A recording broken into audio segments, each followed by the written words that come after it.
जय श्री कृष्ण चैतन्य प्रभु नित्यानंद श्री अद्वैत गदाधर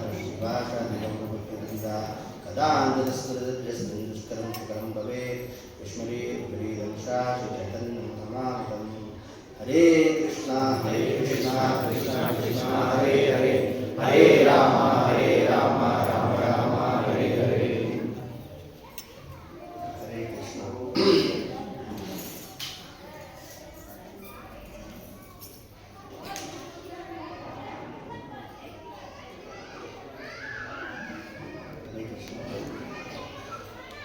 இன்னைக்கு எல்லாரும் இங்கே வந்திருக்கிறதுக்கு என்ன காரணம்? ஏதாவது ஸ்பெஷல் இருக்குல்ல? ஸ்பெஷல் ஏதாவது விசேஷமாக இருக்குல்ல? இன்னைக்கு நாலுமே ஞாயிற்றுக்கிழமை தான் நம்ம வருவோம். இன்னைக்கே எங்கே வந்துருக்கிறோம்? மாட்டுப்பொங்கலுக்காக வந்துருக்கிறோம். கிருஷ்ணரோட மாட்டுப்பொங்கலை கொண்டாடுறதுக்கு வந்துருக்கிறோம். இங்கே இன்னைக்கு நோட்டீஸில் வந்து ஒரு தலைப்பு கொடுத்துருந்தாங்க, உழவுக்கும் தொழிலுக்கும் வந்தனை செய்வோம் அப்படின்னு சொல்லிட்டு. இது வந்து ஒரு பிரபலமான ஒரு பாரதியார் பாட்டு, கரெக்டுங்களா? சரி, இந்த தலைப்பை பற்றி நமக்கும் உழவுக்கும் என்ன சம்பந்தம், நாம ஏன் வந்து இந்த பொங்கல் ஆன்மீகமான முறையில் யதார்த்தமானது, பொங்கல்னா என்ன, அதுக்கப்புறம் மாட்டு பொங்கல், காணும் பொங்கல், அந்த பொங்கல், நிறைய பொங்கல்லாம் இருக்குது. ஆனால் இதோட அடிப்படை என்ன அப்படிங்கிறது நம்ம தெரிஞ்சுக்கலாம்.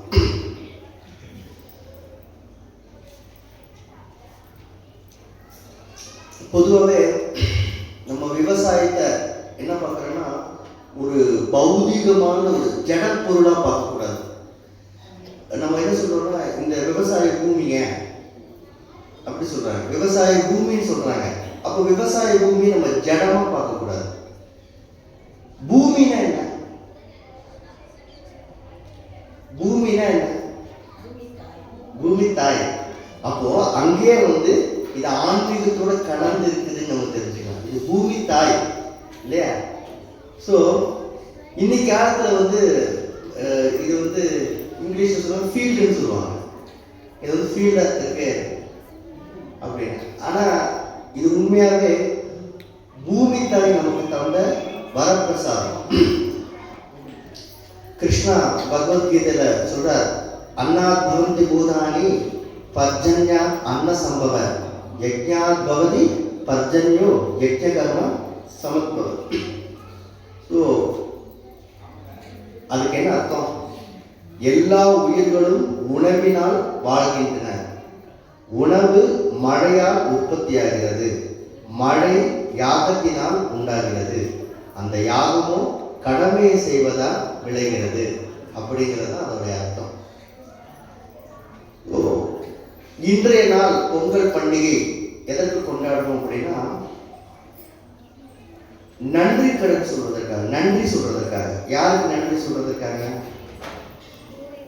எல்லா விஷயத்திலையும் 3 விதம் இருக்குது. சம்பந்தம், அபிதய, பிரயோஜனா அப்படின்னு சொல்லிட்டு 3 லெவல் இருக்கு. எந்த காரியம் எடுத்தாலுமே இந்த 3ஐ தொடர்பு படுத்தி தான் இருக்கும். ஒரு காரியம் செய்யும் பொழுது அந்த காரியத்துக்கும் நமக்கும் என்ன சம்பந்தம் அப்படிங்கிறது தெரிஞ்சுக்கிறது, அதுக்குண்டான பிரயோஜனத்தை என்ன தெரிஞ்சுக்கிறது, அதுக்குண்டான பராமரிப்பு, அதற்குண்டான வழிமுறைகள் என்னன்னு செய்ய தெரிஞ்சுக்கிறது. இது அடங்கிதான் எல்லா விஷயங்களும் இருக்குது. அது ஒரு விவசாயமா இருந்தாலும் சரி, குடும்பமா இருந்தாலும் சரி, ஆன்மீகமா இருந்தாலும் சரி, எல்லாத்துலேயுமே ஒரு ஆரம்பம் இருக்குது, அதுக்கு ஒரு முடிவு இருக்குது. இந்த ஆரம்பத்திற்கும் முடிவுக்கும் இடையில இருக்கக்கூடிய அதோடைய பயிற்சி காலம் அதுவும் இருக்குது. அது எப்படி அந்த முடிவை நோக்கி பிரயாணம் அது எப்படி இருக்குங்கிறது நம்ம தெரிஞ்சுக்கணும். ஸோ இப்போ நம்ம இந்த நன்றி கடன் செலுத்துறதுக்கு வந்திருக்கிறோம். யாருக்கு நன்றி செலுத்துறாங்க அப்படின்னு பார்த்தீங்கன்னா, உழவருக்கு நன்றி செலுத்துறாங்க. ஆனா உழவர் உழவருக்கு நன்றி செலுத்துறோம். சூரியன் ஃபர்ஸ்ட் சூரியனுக்கு செய்யறாங்க. ஏன்னா சூரியனால தான் உழவர் பெருமைப்படுறாங்க இல்லையா? சூரியன் காலங்கள் இதன் மூலியமாகத்தான் நமக்கு இந்த விவசாயம் செழித்து இருக்குது. அப்போ சூரிய தேவனுக்கு நன்றி செலுத்துவதற்காகத்தான் இந்த பொங்கல் நடக்குது. சூரிய பொங்கல் அப்படின்னு சொல்லுவாங்க இல்லையா? அப்போ சூரிய தேவன் யாரு? அவருக்கு ஏன் இந்த கடமையை கொடுத்துருக்கிறாங்க அப்படின்னு பார்த்தோம்னா, பகவான் எண்ணற்ற ஜீவராசிகளை படைத்தார். அதுவும் இந்த பூமியை படைத்தார். இந்த பூமியில 33 கோடி தேவர்களை படைத்தார். அந்த 33 கோடி தேவர்களும் இந்த பிரஜைகளுக்கு வேண்டிய எல்லா நன்மைகளையும் செய்வதற்காக அந்த 33 கோடி தேவர்களையும் படைத்தார். அதில் சூரியனும் ஒருவன். இந்த சூரியன் யாரு அப்படின்னு கேட்டீங்கன்னா, இப்ப பகவான் சொல்றார் பகவத்கீதையில, நான் பகவத்கீதையை சூரிய தேவனுக்கு சொன்னேன் அப்படிங்கிறார், உரைத்தேன் அப்படிங்கிறார் இல்லையா? அப்போ இந்த ஞானத்தை சூரிய தேவனுக்கு பகவான் சொல்றார். அதனால் அவர் 24 மணி நேரமும் கடுமையாக ஆன்மீக சேவையை செய்து கொண்டிருக்கிறார். அதன் மூலியமாக இந்த பிரஜைகள் எல்லாருமே இங்க நம்ம அஞ்ஞானத்திலிருந்து ஞானத்துக்கு வருவோம். அது பிரசாதத்திலிருந்து, விவசாயத்திலிருந்து, நம்ம செய்யக்கூடிய தொழிலிருந்து எல்லாத்திலையுமே சூரியன் ஒரு பெரிய பங்கு வைத்திருக்கிறாங்க இல்லையா? அப்ப இந்த ஜீவராசிகள் இந்த விவசாயத்துக்கு மெயினா நமக்கு தேவையான விதை இல்லையா? இந்த விதை எப்படி உண்டாகுது? இந்த விதைனா என்ன? நமக்கு சாதாரணமா ஒரு விவசாயத்தை தெரிஞ்சுக்கணும்னா, ஒரு பூமியில ஒரு விதை போடுறாங்க, அந்த விதை முளைக்குது, முளைச்சு அது அப்படியே வளர்ந்து அது அப்படியே அது பறந்துருது இல்லைங்களா? ஆனா அந்த விதையுடைய பூர்வீகம் என்ன? யாருக்கா தெரியும்? அந்த விதையோட பூர்வீகம் எங்கிருந்து இந்த விதை கிடைச்சிருச்சு அப்படின்னு? இந்த விதைகள் எல்லாம் பூமி தேவி தராங்க. பூமி தேவி தான். 4வது கேண்டோ பாகவதத்தில் பார்த்தீங்கன்னா பிருத்து மகாராஜா கிட்ட பூமி தேவி சொல்றாங்க. பூமி தேவி வந்து இந்த எல்லா நிலங்களுடைய வனத்தை எல்லாம் மறைச்சு வச்சு தரமாட்டாங்க. அப்போ பிருத்து மகாராஜா வந்து யாகம் எல்லாம் பண்ணி இந்த பூமியில நிறைய பாவம் பண்ணியிருக்கிறாங்க, இதையெல்லாம் நம்ம சரி கட்டி நம்ம பூமி தேவியை பிரீத்தி செய்து, தேவர்களுக்கு பிரீத்தி செய்து, இந்த இழந்து போன இந்த வளங்களையும் விதைகளையும் இந்த ஆரோக்கியத்தையும் நாம் திருப்பி பெற வேண்டும் அப்படிங்கிறதுக்கு வேண்டி இப்ப கேட்கும் பொழுது பூமி தேவி தர மறுப்பாங்க. அப்போ பிருத்து மகாராஜா என்ன பண்றாரு, பூமி தேவியை துரத்திக்கிட்டு போறாங்க நியாயம் கேட்கறதுக்கு. நான் உனக்கு எல்லாமே தந்தேன், ஆனா நீ உன்னுடைய பலனை நீ தரதில்லை, அதுக்கு என்ன காரணம்? அப்போ பூமி தேவி என்ன பண்றாங்கன்னா ஒரு பசுவோடைய வடிவை எடுத்துட்டு போறாங்க. ஏன்னா பசுவை வந்து ராஜாக்கள் யாருமே ஒன்றும் செய்ய மாட்டாங்க, ஏன்னா பசு வந்து தாய்க்கு சமானது அப்படி. ஆனா இந்த பிருத்து மகாராஜா வந்து பகவானே ஆனதுனால அவர் நியாயம் கேட்க போறார். அம்பு எடுத்துட்டு அது பசுவா இருந்தாலும் பெண்ணா இருந்தாலும் அவர்களோட கடமையை செய்யல அப்படின்னா தட்டி கேட்கறதுக்கு ராஜாவுக்கு உரிமை இருக்குது அப்படின்னு சொல்லிட்டு பசு கிட்ட போறாங்க. இப்ப கேட்கிறாங்க, ஏன் வந்து நீ உன்னுடைய வளத்தை தரவில்லை, ஏன் விதையை மறைத்து வைத்திருக்கிறார், ஏன் ஆரோக்கியமான பூமியை எனக்கு கொடுக்கல அப்படின்னு கேட்கும் பொழுது அதுக்கு பூமி தேவி சொல்றாங்க, இங்க இருக்கிற எல்லாருமே என்னை சுயநலத்திற்காக உபயோகிக்கிறாங்க. பூமி தேவி என்ன சொல்றாங்க, என்னை எல்லாரும் சுயநலத்திற்காக உபயோகிக்கிறாங்க. இப்ப நாம என்ன பண்றோம், நல்லா விவசாயம் பண்ணி அதுக்கு உண்டான எல்லா பலன்களையும் காய்கறிகள் தானியங்கள் எல்லாம் நம்ம என்ன பண்றோம், சுயநலத்துக்கு வேண்டி சாப்பிட்றோம் இல்லையா? அது எப்படி வந்தது, அது யாருக்காக கொடுக்கணும், அது எதற்காக கொடுக்கணும் அப்படிங்கிறது தெரியல. அப்ப என்ன பண்றாங்க, சுயநலத்துக்கு. இந்த மாதிரி சுயநலம் பெருக பெருக நம்ம எல்லாம் தன்னிச்சையாக இந்த ஐஸ்வர்யங்களை எல்லாம் அனுபவிக்கணும்னு நினைக்கும் பொழுது பூமி தேவி என்ன பண்ணுவாங்கன்னா அந்த ஐஸ்வர்யம் அந்த பலன்களை தருவதற்கு மறுக்கிறாங்க. இன்னைக்கு நம்ம விவசாய பூமியில வந்து சரியாக விளையறதில்லை அப்படின்னா அதுக்கு என்ன காரணம் சொல்லுவாங்க, மழை இல்லை, பூமியில வந்து செழிப்பு இல்லை அப்படின்னு சொல்லிட்டு வெளியில இருந்து உரங்களாம் கொண்டு வந்து போடுறாங்க. ஆனா அப்படி தேவையே கிடையாது. நம்மளுடைய தர்மங்களை சுதர்மங்களை கரெக்டாக செய்யும் பொழுது பூமி தேவியே நமக்கு வளம் தருவாங்களாம். அதுக்கு வெளியில இருந்து எந்த ஒரு எக்ஸ்ட்ரா ஒரு கெமிக்கல்ஸ் எல்லாம் போடணுங்கிற அவசியம் கிடையாது.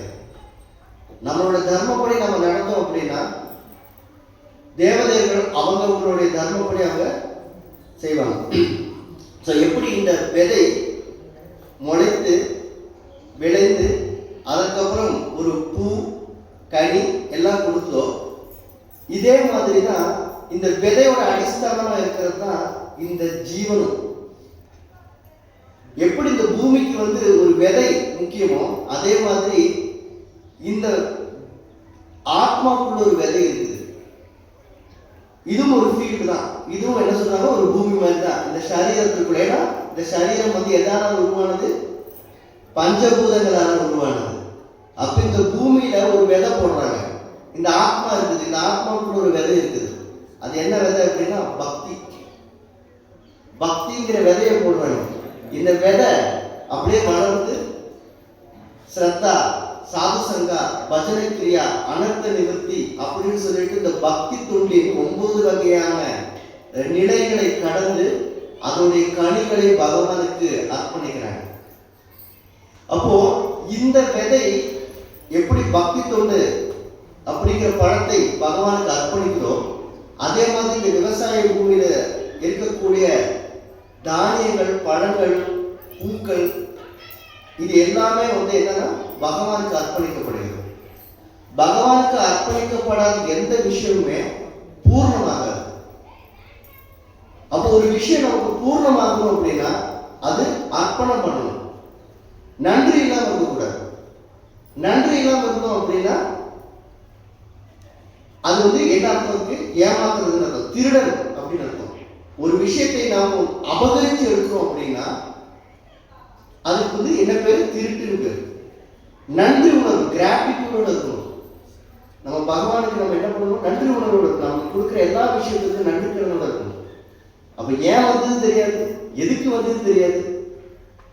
ஆனா நம்ம எல்லா விதத்தையும் அனுபவிச்சுட்டு இருக்கிறோம். எல்லாம் அனுபவிச்சுட்டு ஒண்ணு எனக்கு இல்லைன்னு சொல்லுவோம் இல்லையா? சோ இந்த மாதிரி நம்ம நன்றி இல்லாம இருக்கக்கூடாது. அந்த நன்றியை உணர்த்துவதற்காகத்தான் இந்த பண்டிகை இருக்குது. பாத்தீங்கன்னா சூரிய தேவனுக்கு நன்றி சொல்றாங்க, தேவனுக்கு நன்றி சொல்றாங்க, மழைக்கு நன்றி சொல்றாங்க, பூமிக்கு நன்றி சொல்றாங்க, எல்லாத்துக்கும் நன்றி சொல்றாங்க இல்லையா? இந்த ஆத்மா நம்ம இங்க சாப்பிடுறோம், தூங்குறோம், அப்புறம் இனப்பெருக்கம் செய்யறோம், அதுக்கப்புறம் பார்த்தீங்கன்னா அவங்கவுங்க தொழில் கடமைகளை செய்யறோம், அதுக்கப்புறம் இறந்து போறோம். ஆனா ஏன் பிறக்கிறோம், ஏன் இறக்கணும்னு தெரியாது இல்லையா? அப்போ இந்த ஜீவன் எப்படி வருது அப்படி நமக்கு எல்லாரும் தெரியும். ஒரு அம்மாவுடைய வயிற்றிலிருந்து ஒரு அப்பா மூலியமாக, ஒரு ஆண் மூலியமாக ஒரு பெண் வயிற்றிலிருந்து பிறக்கிறவங்க மட்டும் தெரியும். ஆனா இந்த ஜீவன் இந்த தானியங்கள் மூலியமா இருக்கிறாங்க. ஜீவன் மேல இருந்து வருது. இங்க இருக்கிற ஜீவாத்மாக்கள் எல்லாம் அவங்களுடைய பாவ புண்ணியத்திற்கு ஏற்ற மாதிரி அவங்க சொர்க்கமோ நரகமோ போவாங்க. அப்படி இங்க இருக்கிற நல்ல காரியங்கள் செய்த ஆத்மாக்கள் என்ன பண்றாங்கன்னா இங்கிருந்து சொர்க்கலோகம் போறாங்க.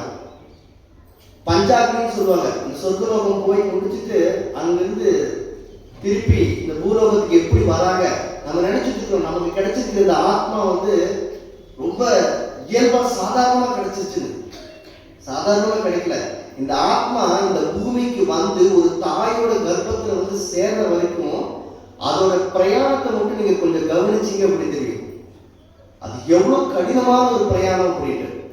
இந்த சொர்க்கலோகத்தில் இருக்கிற இந்த ஆத்மா புண்ணியம் செய்து போன ஆத்மா அதோட சொர்க்கக்காலம் அனுபவிச்சுட்டு இருக்குது. அதோட டைம் முடிஞ்சதுக்கு அப்புறம் அந்த மற்ற சொர்க்கலோக வாசிகள் என்ன பண்ணுவாங்கன்னா இந்த ஆத்மாவோட நேரம் முடிஞ்சிருச்சு, இதை கொண்டு போய் வெளியில வீசுங்க அப்படின்ட்டுருவாங்க. ஆனா அந்த ஆத்மா போக மாட்டேன்னு சொல்லும். ஏன்னா அந்த அனுபவம் சொர்க்கத்தில் இருக்கிற அனுபவத்துக்கு நான் இங்கேயே இருப்பேன், நான் இங்கிருந்து போக மாட்டேன் அப்படின்னு. அப்போ அந்த ஆத்மா என்ன பண்ணுதான் அங்கிருந்து பிடிச்சு மழை மேகத்தில் தள்ளி விடுவாங்க. கார் மேகத்தில் அந்த ஆத்மாவை கார் மேகத்தில் தள்ளி விட்டு அந்த ஆத்மாக்கள் எல்லாம், நான் ஒரு ஆத்மா பத்தி பேச கிடையாது, பகவான் சிருஷ்டிச்ச கூடான கூடிய ஆத்மாக்களை பத்தி பேசுறேன்.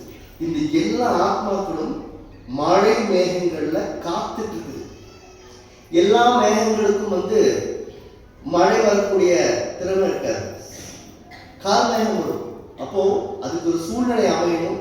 அந்த சூழ்நிலை அமையும் பொழுது குளிர்ந்த காற்றுப்பட்டு ஒரு மேகம் இன்னொரு மேகத்தோட சேர்ந்து இடித்து அதன் மேல் மழை பொழியும்.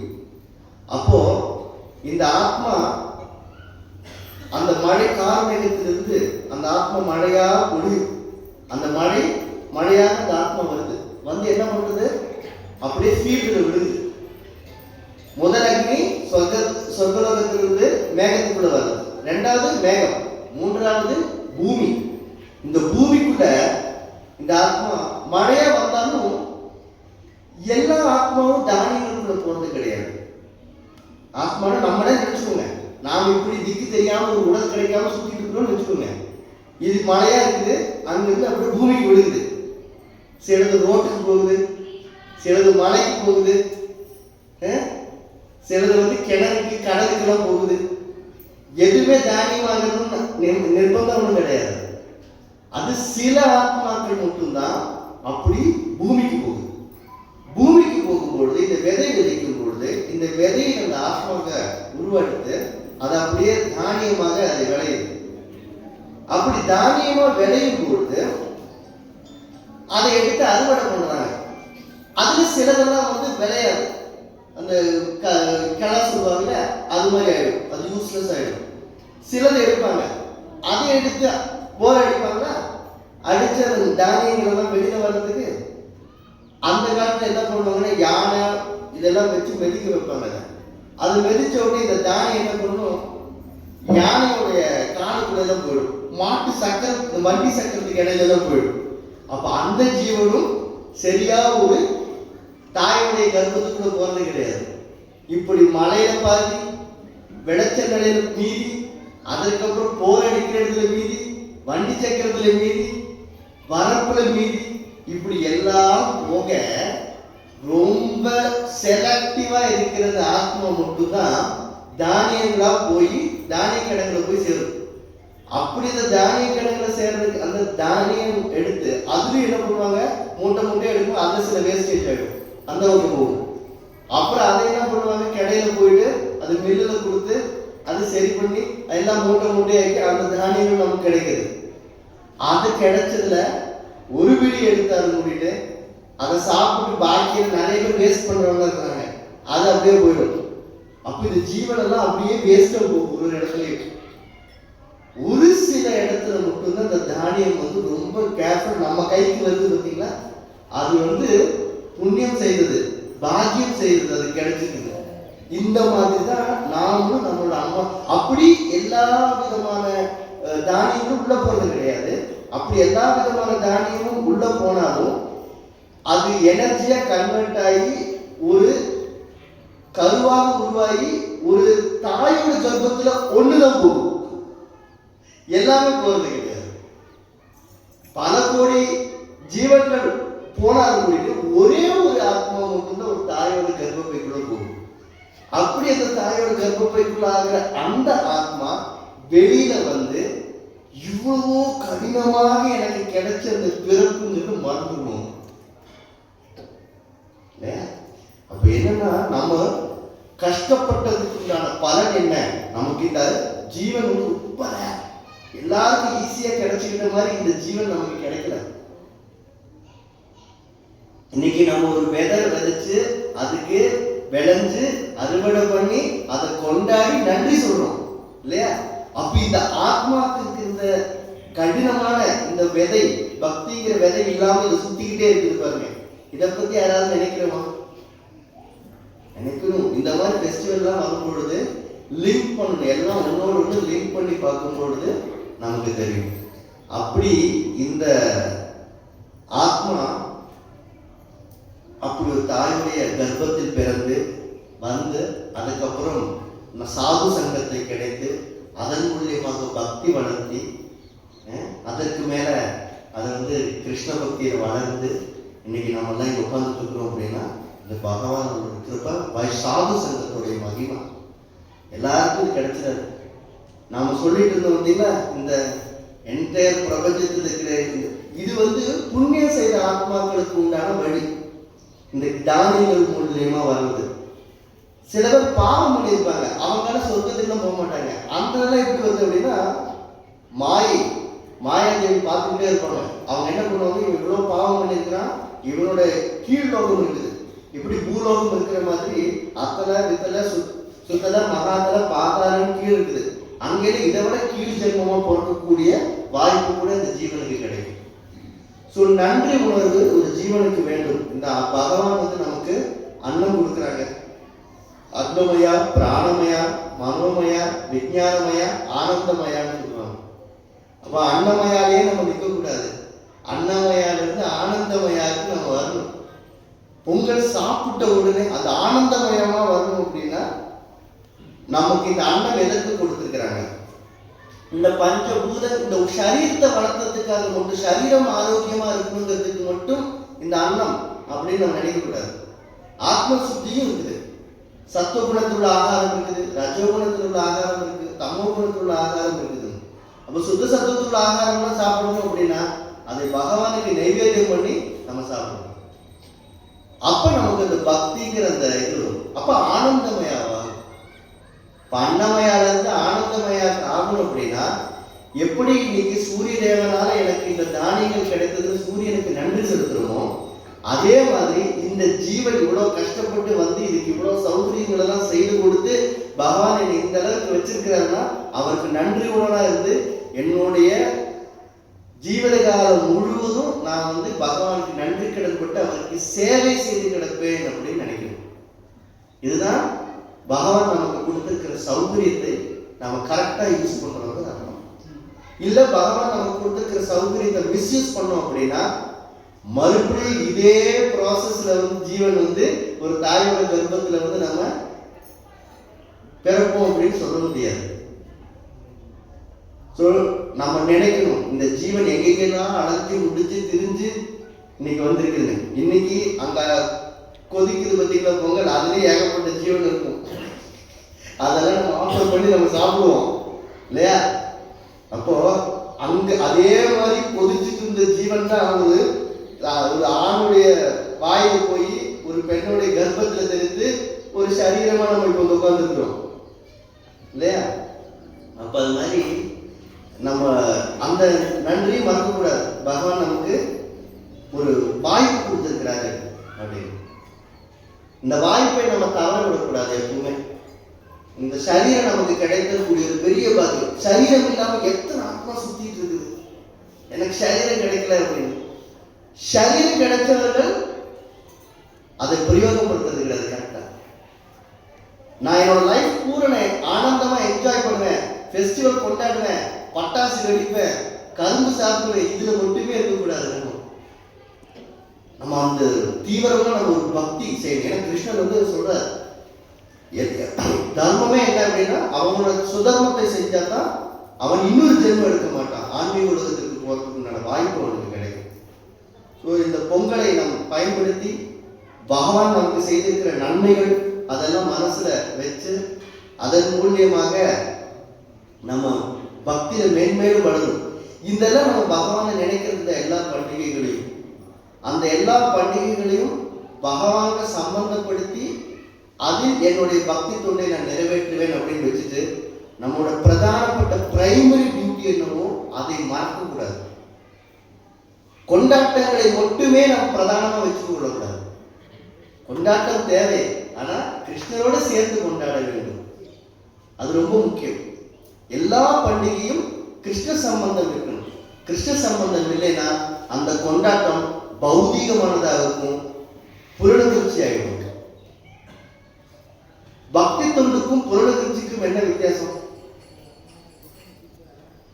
யாருக்கா தெரியும்? பக்தி தொண்டுக்கும் புலனுணர்ச்சிக்கும் என்ன வித்தியாசம்?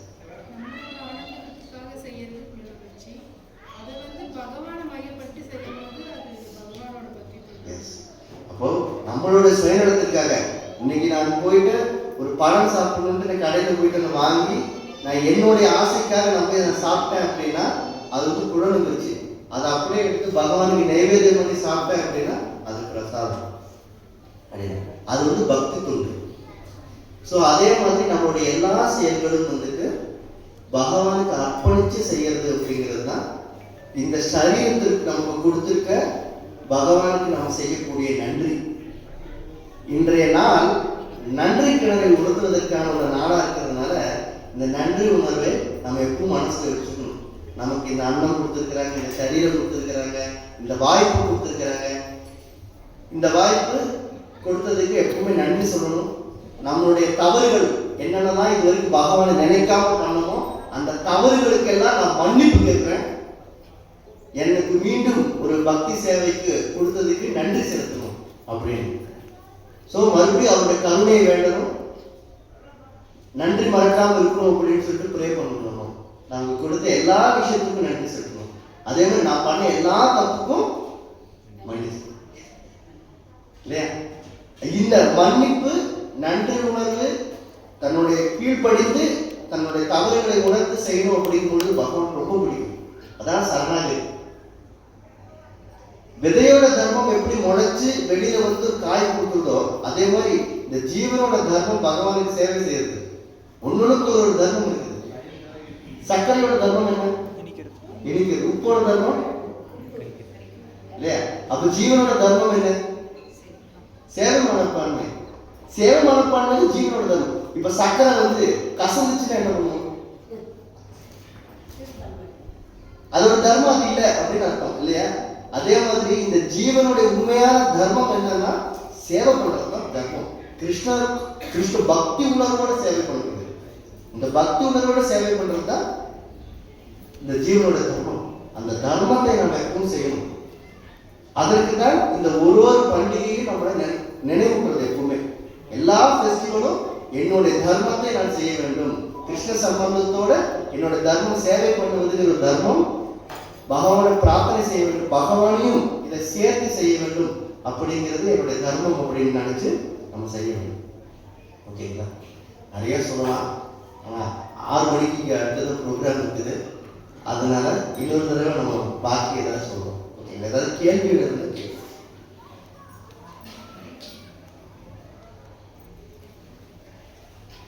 இந்த கேள்விகள் இருக்குங்களா? ஓகே, ஒரே ஒரு 2 நிமிஷம் பிரபு. ஓகே.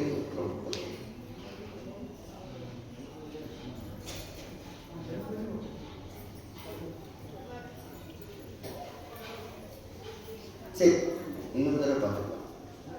நான் என்ன சொல்றேன்னா, இந்த பூமி தேவி எதனால இந்த வளங்கள் தர மாட்டாங்க அப்படிங்கிறத நம்ம ஒரு தடவை அந்த பாகவத்துடைய கூட்டு நம்ம படித்தோம் அப்படின்னா, இதெல்லாம் வந்து சாஸ்திரங்கள் எழுதிக்கிறேங்க.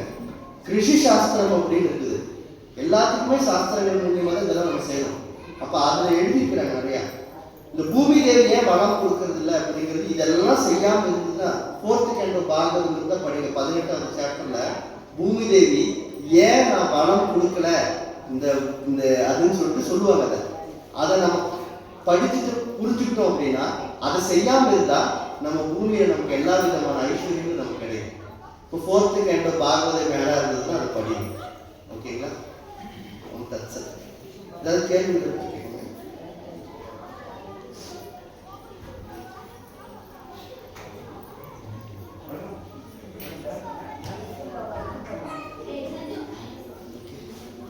Thank you very much.